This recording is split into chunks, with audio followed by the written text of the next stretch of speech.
Quer aumentar suas chances de ser aprovado em um concurso para tribunais? Então, você precisa conhecer os nossos cursos preparatórios para tribunais. Conteúdo completo. Cursos para técnico e analista. Aulas teóricas aprofundadas. Estudo estratégico. Resolução de questões comentadas. Material de apoio completo. Plantão de dúvidas, direto com os professores. Plataforma moderna com bloco de anotações. Resolução de questões comentadas. E muito mais. Acesse agora mesmo jus21.com.br e saiba mais.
Quer aumentar suas chances de ser aprovado em um concurso para tribunais? Então, você precisa conhecer os nossos cursos preparatórios para tribunais. Conteúdo completo. Cursos para técnico e analista. Aulas teóricas aprofundadas. Estudo estratégico. Resolução de questões comentadas. Material de apoio completo. Plantão de dúvidas, direto com os professores. Plataforma moderna com bloco de anotações. Resolução de questões comentadas. E muito mais.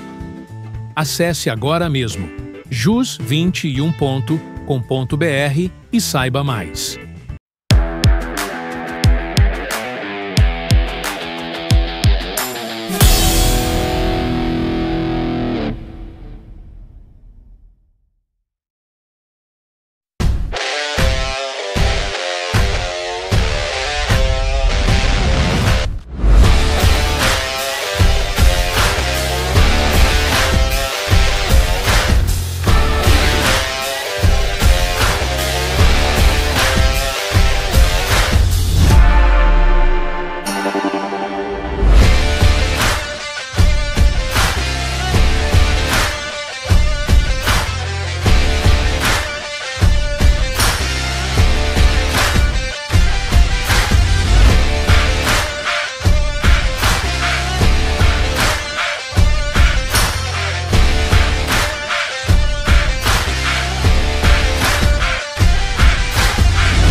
Quer aumentar suas chances de ser aprovado em um concurso para tribunais? Então, você precisa conhecer os nossos cursos preparatórios para tribunais. Conteúdo completo. Cursos para técnico e analista. Aulas teóricas aprofundadas. Estudo estratégico. Resolução de questões comentadas. Material de apoio completo. Plantão de dúvidas, direto com os professores. Plataforma moderna com bloco de anotações. Resolução de questões comentadas. E muito mais. Acesse agora mesmo jus21.com.br e saiba mais.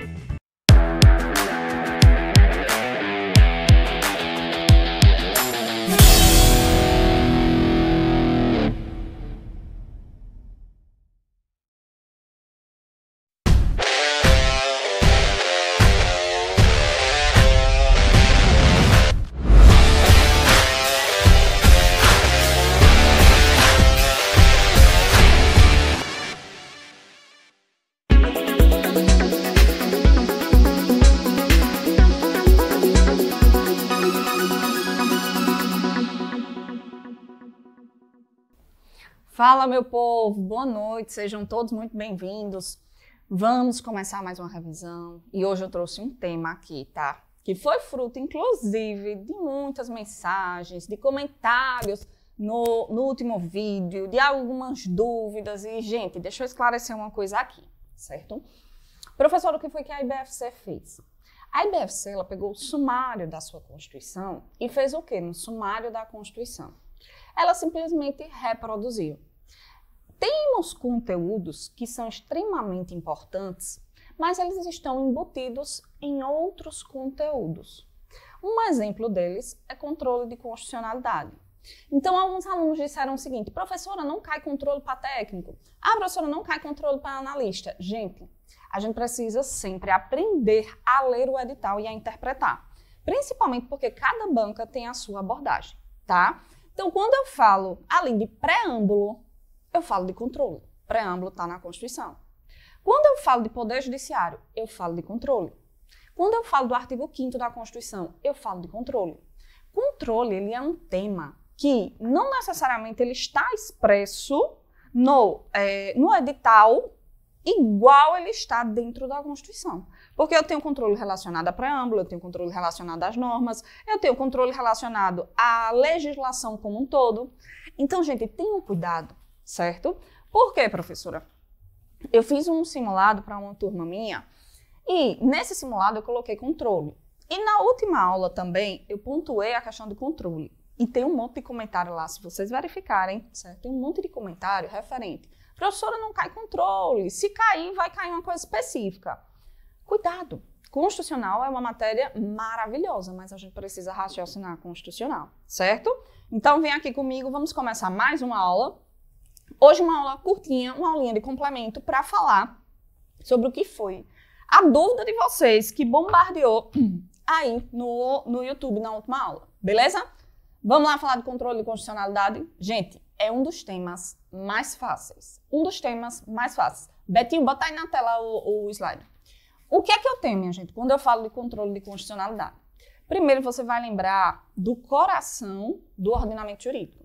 Você vai lembrar da nossa Constituição Federal. O que é que eu digo a vocês sempre? Aprenda a raciocinar. Quem raciocina não erra. Por que, professora, quem raciocina não erra? Porque quem decora, se saiu do seu limiar ali cognitivo, se você decorou e cai uma coisa com uma vírgula diferente, você erra. O que é que acontece com a Constituição? Essa Constituição ela foi promulgada em 5/10/1988. Com a promulgação da Constituição, eu tenho normas, certo? Que passaram a ser analisadas à luz dessa Constituição. Então, essas normas vão olhar para o coração do ordenamento jurídico e vão ver e vão verificar o quê? Essas normas, elas são válidas, elas não são válidas, essas normas, elas podem ser incorporadas, o que é que acontece? E aí, quando eu falo de controle de constitucionalidade, eu vou lembrar de alguns conceitos que são importantíssimos e que eu vejo muita gente confundindo. Qual é, professora? Controle de constitucionalidade, controle de legalidade e controle de convencionalidade. Inclusive, esses três conceitos aqui, eles já caíram em uma prova do TJP, acho que foi magistratura pela FGV, se eu não estiver enganada. E era a diferença de controle de convencionalidade e controle de constitucionalidade. E o que é que a gente observa aqui, professora? Que se você aprender o raciocínio, você responde qualquer conteúdo de qualquer linha. Quando eu falo de controle de constitucionalidade, eu vou lembrar que essa Constituição, que é o ordenamento jurídico, certo? Ela vai ser pautada em dois pilares: a supremacia da Constituição e a rigidez constitucional. Lembram de Kelsen, nosso best friend forever Kelsen, depois de Pedrinho vem Kelsen. E eu tenho lá o quê? Na pirâmide de Kelsen, eu tenho ali a organização das normas. Então, eu tenho normas que estão no topo e eu tenho normas que estão na base da pirâmide. A partir disso, o que é que eu levo em consideração? Que se a Constituição é a norma suprema, é a norma fundamental, tudo que vier abaixo dessa Constituição deve obediência a ela. Então, quando eu falo de controle de constitucionalidade, eu estou olhando se aquela lei, ela tem o quê? Ela tem relação com a Constituição. Se essa lei, ela faz o quê? Ela respeita o coração do ordenamento jurídico. A partir disso, quando eu falo em lei, eu não vou olhar aqui se momentaneamente é lei ordinária ou lei complementar, tá? Inicialmente, o que é que você vai fazer? Inicialmente, você vai ver, essa lei, ela é compatível com a Constituição, e aqui eu trago a primeira pegadinha para você. Por quê, professora? A primeira pegadinha que a senhora traz. Quando eu falo de compatibilidade com a Constituição, você vai decorar uma coisinha, certo?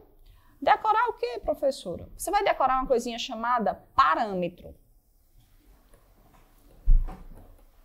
Por que parâmetro, professora? Porque toda norma ela é analisada à luz da Constituição da época de sua criação. Então, se eu tenho uma legislação após a Constituição Federal de 88, certo?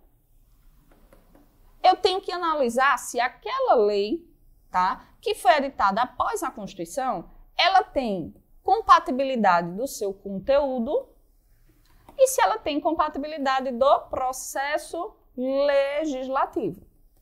Então, essa norma ela vai ser analisada à luz da Constituição de 88. Ah, professora, eu fiz uma questão, tá? E essa questão ela falava de uma norma de 1952 analisada à luz da Constituição Federal com base na ADI. E o que é que eu faço, professora?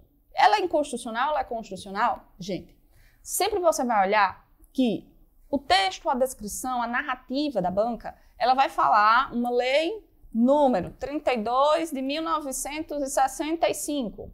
Ela vai lhe dar a data, para que você se atente ao quê? Que uma lei, certo? Ela pode ser compatível ou não com a Constituição. E o fato de uma lei ser compatível ou não com a Constituição é que efetivamente vai abrir portas para uma análise do controle de constitucionalidade.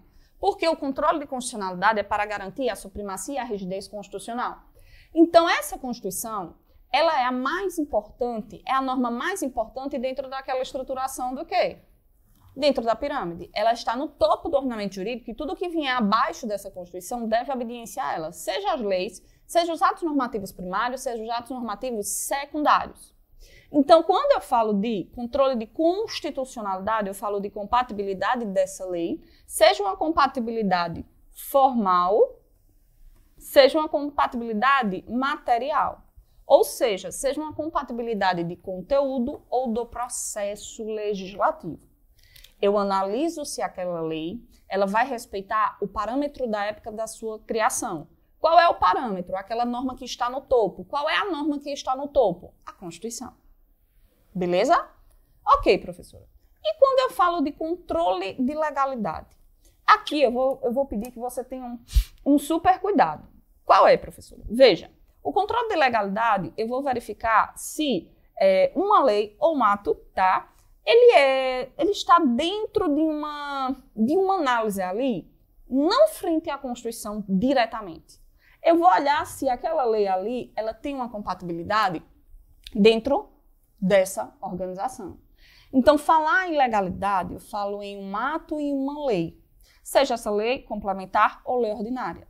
Essa lei diretamente, ela não está ferindo a Constituição. Por quê? Porque se ela fere diretamente a Constituição, o controle é de constitucionalidade. Evitando a fossilização da Constituição, evitando fenômenos interpretativos, evitando que aquela realidade social da época de criação, lá de 1988, seja reproduzida hoje. Então, quando eu falo na Constituição de 88, o que é que eu tenho aqui? Quando eu falo da Constituição de 88, eu tenho que o parâmetro constitucional, o coração do ordenamento jurídico, ele vai ser analisado. Quando eu falo em legalidade, eu falo o ato versus a lei. Tá?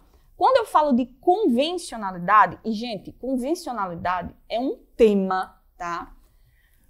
Que eu adoro, inclusive vai sair um livro meu sobre bloco e controle de convencionalidade, à luz do controle de constitucionalidade, e vocês vão observar que esse tema, controle de convencionalidade, ele é muito importante. Por quê, professora? Veja o conceitinho que eu botei para você. Compatibilidade das leis, e atos normativos com os tratados internacionais com força supralegal. Lembram da hierarquia dos tratados? Lá no artigo 5º, parágrafo 3º da Constituição. Quando eu falo em controle de convencionalidade, eu vou lembrar de quê? Eu vou lembrar de atos internacionais, tratados internacionais, que esses tratados eles têm uma força supralegal, ou seja, eles estão acima da lei, mas abaixo da Constituição. Quando eu olho a convencionalidade, eu quero olhar se aquele ato normativo, ele não só está sendo analisado dentro da República Federativa do Brasil, mas ele também está sendo relacionado ao quê? Às normas internacionais. Então, os 3 primeiros conceitinhos que eu queria que vocês prestassem atenção e internalizassem são esses. Eu vou voltar aqui para essa outra página. Por quê, professora? Eu queria que você também, certo? Observasse um conceito. Deixa eu ver aqui o que foi que aconteceu. Um conceito, tá? Que eu gosto muito. E que, em decorrência lá da raquejada, lembra da raquejada? Chorei na vaquejada, eu chorei. Eita, como canta. Eu quero que vocês lembrem de uma coisinha chamada, tá? Mutação constitucional. Professor, o que significa mutação constitucional? Mutação constitucional é o processo de mudança da Constituição, mas ela não muda o texto expresso. Ela muda a interpretação, certo? Ela muda a interpretação da Constituição. Então, quando eu falo em mudança formal da Constituição, essa Constituição ela só pode ser modificada, é tanto que a gente tem quanto à alterabilidade, a Constituição ela é considerada uma Constituição rígida, certo? Ela só pode ser mudada por um processo formal dificultoso, que é emenda constitucional. Emenda constitucional aprovada em quê? Em 2 turnos, certo? Pela Câmara dos Deputados, em 3/5, primeiro turno. Em segundo turno, 3/5 pela Câmara. Depois, vai para a Casa Revisora, Senado, é aprovada em 3/5 e segundo turno, 3/5. Opa, 3/5. A partir disso é que eu tenho ali que aquela emenda vai nascer. Nesse contexto, alterar a Constituição não é algo rápido e não é algo fácil. Por quê? Porque eu tenho um processo legislativo aqui mais dificultoso, que é essa emenda. Além de ter o coração do ordenamento jurídico, que ele não pode ser abolido, ele pode ser modificado para trazer ali uma melhoria. Quando eu falo de mutação, e até um aluno me perguntou, professor, eu estou olhando aqui no meu Vademécum e não tem o conceito, não tem falando especificadamente no 5210 sobre mutação constitucional. E eu disse a ele, é exatamente isso. A interpretação do artigo 5210, ela mudou. Mas mudou o texto? Não mudou o texto. Ela mudou o sentido interpretativo. Essa questão ela foi analisada à luz de quê? À luz de uma nova realidade social. Exemplo também, conceito de família. Antes a gente tinha família entre homem e mulher. Hoje, quando eu falo de família, eu tenho família anaparental, monoparental. Eu tenho família que não são mais constituídas só pelo homem e pela mulher. Eu tenho um conceito que ele é alargado de família. E a gente tem esse fenômeno hoje chamado de constitucionalização do direito civil. Aí, quando eu vou lá para a parte de família na Constituição e eu verifico naquele contexto o casamento entre homem e mulher, o conceito de família, você vai observar que esse conceito na Constituição ele não mudou. O que foi que mudou, professora? Mudou a interpretação e o sentido. Então, cuidado com a mutação constitucional. Principalmente porque se a sua prova pedir para você indicar os meios de interpretação que podem alterar o sentido constitucional sem alterar o texto. Se eu tiver pura e simplesmente o controle de constitucionalidade, você vai lembrar outra coisa, que a Constituição, certo? Ela, quando foi promulgada, ela foi promulgada com 3 partezinhas, certo? A Constituição ela é dividida em 3 partes. Quais são as partes do coração do ordenamento jurídico? Eu tenho o preâmbulo, eu tenho o corpo fixo e eu tenho o ADCT, certo? O que é o preâmbulo? Preâmbulo é a introdução da Constituição, tá? É a introdução. Ou seja, é aquele texto ali que vai gerar para você a análise inicial do que vem pela frente. Quando eu falo de preâmbulo, eu falo de introdução, tá? Quanto ao preâmbulo, eu aplico aqui a tese da irrelevância jurídica. Então, com relação ao preâmbulo, o que é que eu tenho, professora, com relação ao preâmbulo? A aplicação da tese da irrelevância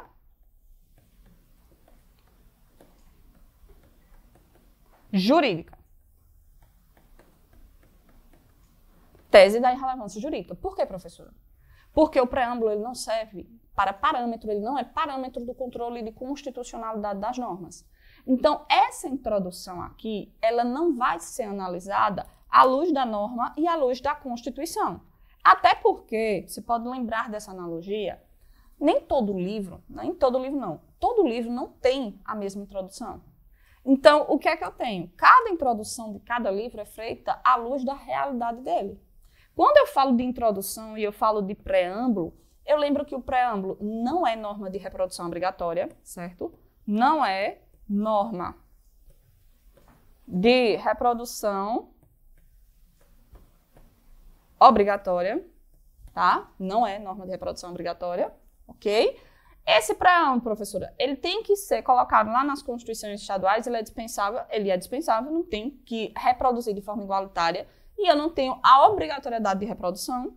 E outra, ele não é utilizado para analisar se aquela norma, se aquele contexto, se aquele conteúdo dele, ele pode ser ou não parâmetro para o controle. Então, eu olho o seguinte, que só pode ser objeto do controle de constitucionalidade o corpo fixo da Constituição, que esse corpo fixo, ele vai do artigo 1º até o artigo 250 da Constituição, e esse corpo fixo, ele serve como parâmetro. O que é parâmetro, professora? É você analisar se aquela norma ela não fere o conteúdo da Constituição ou o processo legislativo. Então, o ADCT, professora, também serve. Ato de disposição constitucional transitória, também serve. São aquelas normas que, em decorrência da passagem do tempo, elas precisaram ir para o final da Constituição para fins de regulamentação. Então, a Constituição, o corpo fixo e o ADCT, eles podem sim ser objeto de controle. Beleza. A partir disso, você vai lembrar de quê? Você vai lembrar das cláusulas pétreas.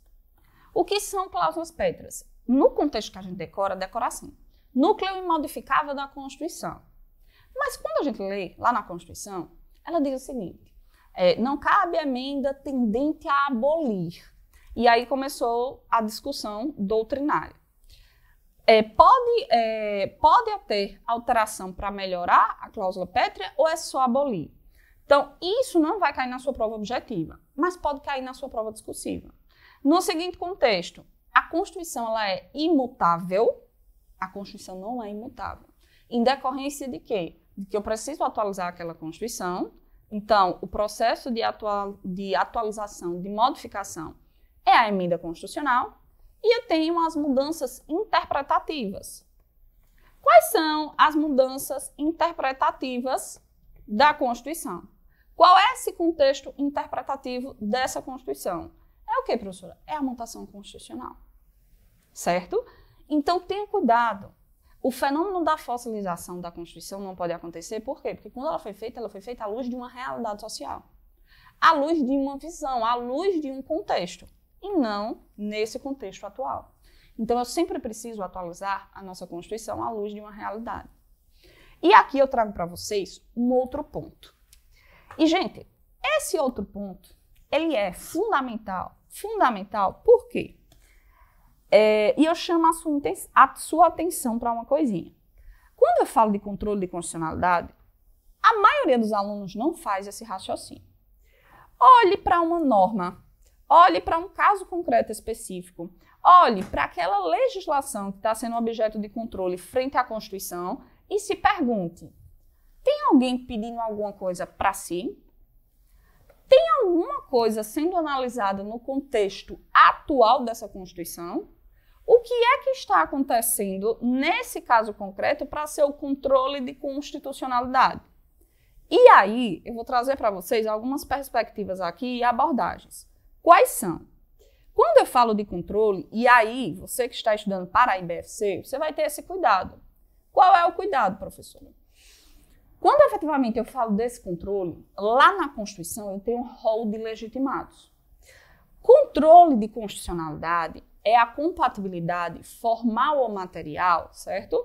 A compatibilidade formal ou material de uma lei, certo? Então, eu tenho conteúdo e o processo legislativo sendo analisados. Conteúdo e o processo legislativo, certo? Sendo analisados. Então, é aquela lei sendo analisada frente à Constituição, da época de sua criação. No caso aqui, vamos dizer 88. Só que, gente, quando eu falo de controle de constitucionalidade, a não ser o mandato de segurança ali para o parlamentar, para que ele possa participar de um processo legislativo rígido, que ali não seria controle de constitucionalidade, eu tenho falando do que aqui? Eu não tenho uma pessoa pedindo alguma coisa para ela, alegando uma violação de um direito. Eu tenho que essa pessoa está alegando a rigidez e essa pessoa está alegando a supremacia constitucional. Ou seja, ela está alegando que a Constituição está sendo violada, e essa violação constitucional, ela precisa ser combatida. Eu não tenho aqui, certo? Eu não tenho aqui, partes, pedido e causa de pedir relacionados a uma pessoa. Eu não tenho Júnior pedindo alguma coisa para ele. Eu tenho o quê? Eu tenho um rol de legitimados. Esse rol de legitimados, de acordo com suas atribuições, de acordo com as suas necessidades, eles vão, por meio das ações disponíveis, então eu tenho as ações do controle objetivo, certo? Essas ações do controle objetivo, elas são verificadas com base em quê, professora? Com base na sua necessidade. Você quer analisar a inconstitucionalidade? Você quer analisar a constitucionalidade da norma? Então, você vai utilizar o quê? As ações do controle concentrado de constitucionalidade. Certo? Então, eu vou usar ADI, ADC, ADO e ADPF. Então, ação direta de inconstitucionalidade, ação declaratória de constitucionalidade, ação direta de inconstitucionalidade por omissão, ADPF, arguição de descumprimento de preceito fundamental. Cada norma dessa é analisada à luz do seu objetivo, inconstitucional, constitucional, um caso de omissão constitucional, certo? E essa omissão constitucional, ela faz com quê? Com que direitos não sejam garantidos. Mas a omissão constitucional, a legitimação é para garantir a rigidez e a supremacia constitucional. É tanto quando eu falo de controle, quando eu não tenho partes, eu não tenho pedido, eu não tenho causa de pedir, para uma pessoa, eu vou verificar o quê? E o que é que a gente chama isso? A gente chama isso de processo objetivo. Então, lá no 102, no 103, no 103A da Constituição, eu tenho o rol de legitimados, eu tenho a ADI no 102, inciso 1, a linha A, eu tenho a ADC, e eu tenho que, para cada ação do controle, vai caber o quê?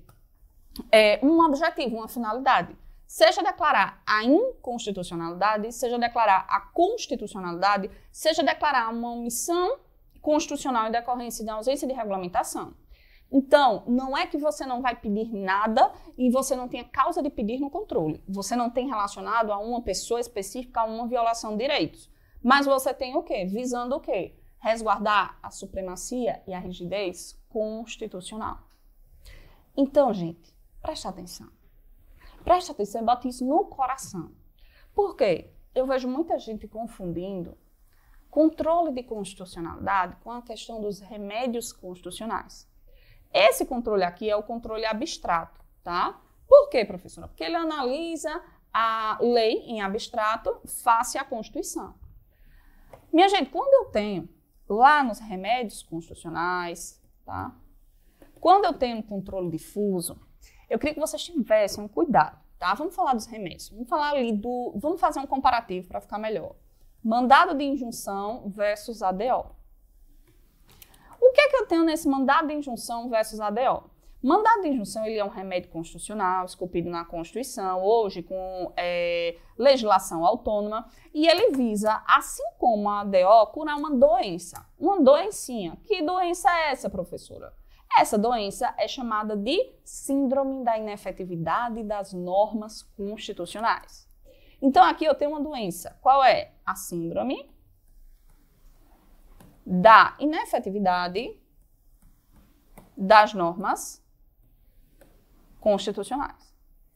Então, essa norma, especificadamente, ela precisa de quê, professor? Ela precisa de um complemento, ela precisa de uma regulamentação para que aquele direito da pessoa que ela está postulando, no caso do mandado de injunção, ele seja garantido. Então, quando eu falo de mandado de injunção, você vai lembrar de quê, professora? Você vai lembrar de um processo subjetivo. Processo subjetivo por quê? Sujeito, pessoa. Porque aqui eu tenho uma parte, eu tenho um pedido, eu tenho uma causa de pedir, em que uma pessoa pede alguma coisa para ela em decorrência de uma violação de um direito, certo? E incidentalmente, ou seja, dentro do processo, para que esse direito ele seja garantido, ela precisa que a norma seja declarada inconstitucional, certo? Ou constitucional. O que é que eu tenho aqui? A alegação de uma violação de um direito em decorrência de uma omissão constitucional, ausência de regulamentação, e essa regulamentação ela vai ser fruto de um processo subjetivo, em que uma pessoa, uma parte, ela vai pedir alguma coisa para ela, e esse pedido para ela, especificadamente, ele vai precisar que incidentalmente, ou seja, dentro do processo, para que o direito seja garantido, ele seja declarado inconstitucional ou constitucional. Então, primeira diferença entre MI e ADO. Quando eu falo de mandado de injunção, você vai lembrar ali que a pessoa que teve o seu direito violado em decorrência da omissão constitucional, ela pode entrar com mandado de injunção. Na ADO, como eu tenho um processo objetivo, eu não tenho uma pessoa pedindo alguma coisa para ela. Eu tenho um rol de legitimados. Tá? Então, eu tenho um rol de legitimados que, em decorrência da omissão constitucional, eles precisam que seja declarada aquela omissão para que a norma regulamentadora ela venha e complemente a Constituição. Mas eu tenho a rigidez e a supremacia constitucional sendo colocadas em xeque. Quando eu tenho um mandado de injunção, eu tenho um remédio constitucional. Esse remédio, para garantir a rigidez também, supremacia constitucional, e a omissão de direitos, ela faz o quê? Ela faz com que a pessoa solicite, tá, que o direito dela seja resguardado. Aqui, tá, recai uma parte muito importante do seu estudo. Primeiro, por quê? O mandado de injunção está no artigo 5º. Comparativo entre controle de constitucionalidade e o quê? O controle de constitucionalidade é objetivo, né, abstrato, que é a ADO, e o mandado de injunção, que é o remédio constitucional. Aí eu olho para você e digo, tem certeza que controle não está no seu edital? Tem certeza que não está sendo abordado controle no seu edital? É a gente aprender a interpretar. Não adianta depois a gente querer vir impugnar. A professora, mas tinha a parte ali do 102 da Constituição. Tinha falando do Poder Judiciário. Tinha. Mas a gente não viu o nome controle de constitucionalidade, não é porque não tem o nome controle, que o título do capítulo e o capítulo especificadamente não vai ser cobrado. Então, cuidado, se atentem a isso. Porque controle, como eu disse a vocês, ele perpassa do preâmbulo até o ADCT. E se você olhar, tem expressamente falando do ato de disposição constitucional e transitórias no seu edital, tá? Então, tenha cuidado, gente, tenha cuidado. Eu gosto muito desse tema controle e ele é um tema fácil. Agora, o que é que acontece? Fazem um bicho-papo no controle e não nos ensinam a pensar. Como não nos ensinam a pensar e a compreender efetivamente, a gente não consegue racionalizar. E a gente só tem domínio para escrever sobre aquilo que a gente tem aporte teórico, domínio teórico. Então, professora, se caísse controle de constitucionalidade, eu não saberia responder. Agora eu tenho certeza que você saberia. Agora eu tenho certeza que você saberia, inclusive, relacionar. Falar do preâmbulo, da tese da irrelevância jurídica, falar quais são as normas que compõem o controle concentrado, falar que eu tenho um ato normativo primário, ato normativo secundário. Outra coisa muito importante também. Quando a Constituição ela nasce, certo? CRFB. Opa, deu uma bugada o juiz da professora. Ele nasce com o quê? Com as normas que compõem ali a sua publicação. Eu tenho as normas constitucionais originárias. São aquelas que nasceram fruto do poder constituinte originário em 5 do 10 de 88. Essas normas, certo, que nasceram ali na Constituição, elas são consideradas, tá, tem uma presunção absoluta de constitucionalidade. Por quê, professora? Porque se ela nasce fruto de um poder constituinte originário que rompe com as amarras do poder anterior, e esse poder constituinte originário é ilimitado, autônomo, ele visa o quê? Instaurar uma nova ordem jurídica. Esse poder constituinte aqui é quem efetivamente vai fazer o quê? Vai fazer com que essa nova Constituição ela seja colocada ali dentro do ordenamento jurídico. Então, as normas constitucionais originárias, elas gozam de uma presunção absoluta de constitucionalidade. Só que foi o que eu disse a vocês, que existem normas que são colocadas na Constituição em decorrência do fenômeno da fossilização da Constituição. Essas normas, elas podem ser objeto do controle e essas normas ali, elas precisam ser analisadas, elas precisam ser verificadas com base em quê? Com base na Constituição e com base no ato normativo que foi colocado lá, ou seja, a emenda constitucional. Então, gente, tenham cuidado, porque normas constitucionais originárias não é a mesma coisa de poder constituinte originário. Poder constituinte originário é aquele que instaura uma nova ordem jurídica, sendo considerado limitado e autônomo, rompendo com as amarras do poder anterior, ou seja, com a Constituição anterior, e esse poder, ele faz nascer uma nova Constituição. Ponto 2. Eu não tenho mais hoje o que a gente chama de emenda de revisão. Nós só tivemos 6 emendas de revisão. Por quê, professora? Porque a partir do momento que eu quero mudar toda a Constituição, não é mais uma revisão constitucional. É a manifestação do poder constituinte originário. Então, tenha cuidado, professor, existe emenda constitucional, mas não existe emenda de revisão. E hoje nós só tivemos 6 emendas de revisão, ou seja, 6 emendas que efetivamente foram incluídas ali para fazer uma revisão de todo o texto constitucional. A partir disso, ficou verificado que, se precisar revisar todo o texto, eu preciso revisar toda a Constituição. Revisar toda a Constituição é nada mais, nada menos do que manifestar-se ali pelo quê, professora? Pelo poder constituinte originário, certo? Então, o que é que a gente observa aqui? Eu vi o processo objetivo, a diferença do objetivo e do subjetivo. Eu vi que outra distinção é o rol de legitimados. Eu vi que a distinção também é um parâmetro. E eu vi também que tem a violação de direitos. Ah, professora, se eu estiver olhando um tratado que viola o ordenamento jurídico, controle de convencionalidade. O que é que a gente vai ter que ter cuidado? Com os conceitos. Tá? Ah, professora, esse conceito ele não está na Constituição. Ah, professora, esse conceito está na Constituição. Cuidado com o que você está estudando. Porque nessa própria Constituição eu tenho normas anteriores à Constituição, certo? Tá? Eu tenho normas posteriores à Constituição e as normas que são anteriores à Constituição. Lembram aí do Código Tributário Nacional, que é uma lei de 66? Quando o CTN ele foi publicado sobre uma roupagem, tá? A roupinha do CTN é uma roupinha de lei ordinária. Ou seja, lei ordinária é dizer o seguinte, outra observação também, que a IBFC ela gosta muito disso. Não existe hierarquia entre lei ordinária e lei complementar. O que é que eu tenho, professora? Um quórum de aprovação distinto. Então, as duas são leis. As duas são leis. As duas estão na mesma hierarquia, lei ordinária e lei complementar, tá? E entre elas não existe hierarquia. A diferença entre elas está no quórum. Quórum de quê, professora? Quórum de aprovação e de deliberação. Constituição promulgada 5 de outubro de 88. A norma é posterior à Constituição, o parâmetro vai ser essa Constituição. A norma é anterior à Constituição, o parâmetro vai ser a Constituição da época de sua criação. A não ser que seja falando, o caso concreto fale de preceitos fundamentais. Aí caberia, a depender do contexto, uma ADPF. Só que a ADPF ela é residual, ela só cabe quando não couber as demais ações do controle concentrado de constitucionalidade. Tá bom? Então, gente, tenham cuidado ao olhar isso. Tenham cuidado a entender o que efetivamente você está analisando.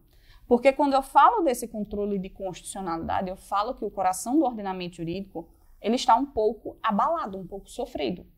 Quando eu falo de remédio constitucional, eu estou falando de quê? De violação de um direito. E essa violação de um direito, ela precisa de quê? Ela precisa de uma resposta àquela pessoa que está pleiteando ao judiciário, e a resposta vai ser dada à luz de quê? À luz do coração do ordenamento jurídico. Certinho? Gente, era essa revisão que eu queria fazer com vocês. Era isso que eu queria pontuar para vocês, principalmente dentro desse tema, porque foi alvo de diversas dúvidas. Eu vi que o processo do controle, o processo das normas não estava claro para vocês.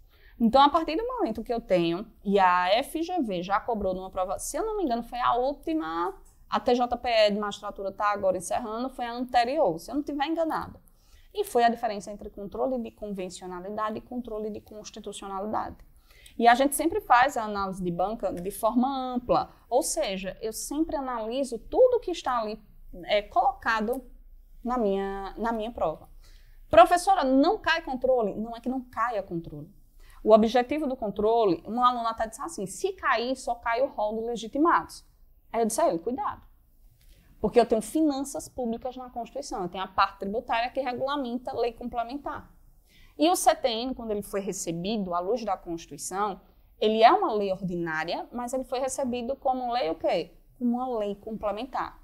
Quando ele foi promulgado, ele tinha uma roupagem, uma formatação, mas a Constituição, quando foi promulgada, ela foi promulgada exigindo que o tema finanças públicas ele fosse abordado por meio de lei complementar. E aí? É melhor fazer um novo CTN, um CTN todinho remodelado, ou é melhor, efetivamente, a gente pegar, recepcionar essa norma, tá? Como uma norma constitucional que não fere o coração do ordenamento jurídico e seguir o baile. É melhor fazer a recepção da norma, certinho? E aí, gente, foi o que aconteceu com o CTN. Ele tem roupagem de lei ordinária, mas ele foi recepcionado,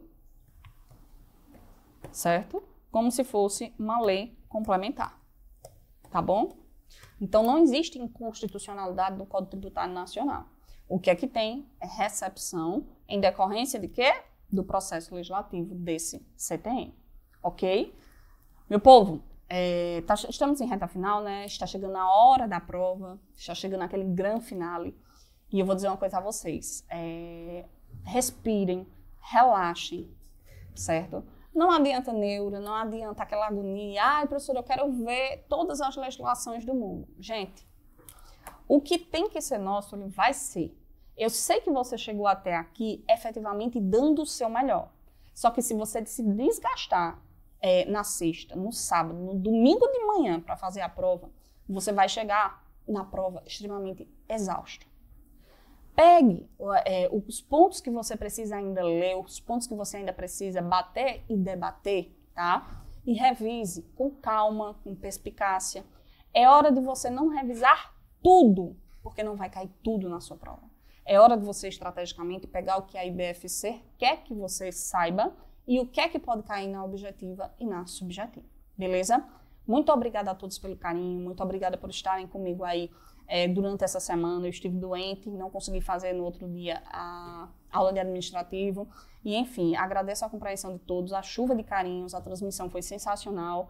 Hoje também eu queria trazer esse complemento para vocês, eu queria trazer essa abordagem e dizer o seguinte, acalme o coração, porque já deu tudo certo. Não adianta, o que tem que ser nosso, ele chega de uma forma ou de outra. E a gente fez a nossa parte, tá bom? Nos encontraremos aí também ainda para falar de direito administrativo, mas bons estudos, um grande beijo e descanse.